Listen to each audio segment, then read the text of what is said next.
હાલો તો મિત્રો, જય શ્રી કૃષ્ણ, જય માતાજી। આજે અમારા પ્રિય મિત્ર ડૉક્ટર સનમ પટેલ, જેઓ કે ગુજરાત પ્રદેશ બક્ષીપણ મોરચાના મહામંત્રી, આજે એમનો જન્મદિવસ છે અને અમે લોકો ગૌશાળા આવ્યા છે અને ગૌ માતા સાથે સેલિબ્રેશન કરી રહ્યા છે। જો તમે ગૌ માતા જોઈ શકો છો અને ખૂબ જ અનેરો દિવસ છે। તમે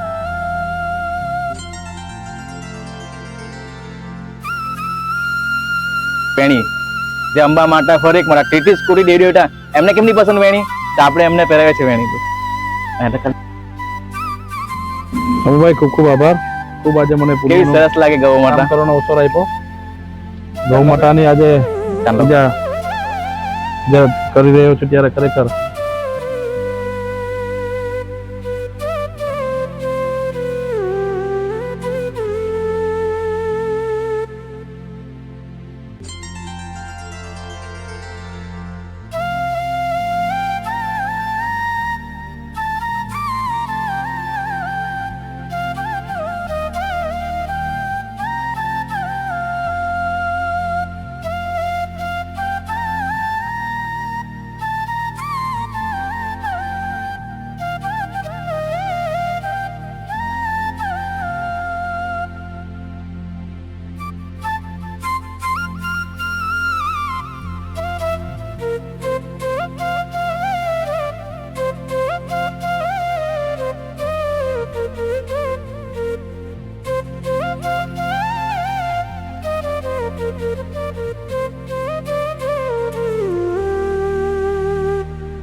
કોઈ કેક પણ બહુ સરસ બનાવી છે અને એમની હાથથી આજે અમે ગૌ માતાને કેક અર્પણ કરવાના છે।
કનકભાઈ, તમારી આ બર્થડે સેલિબ્રેશન કરી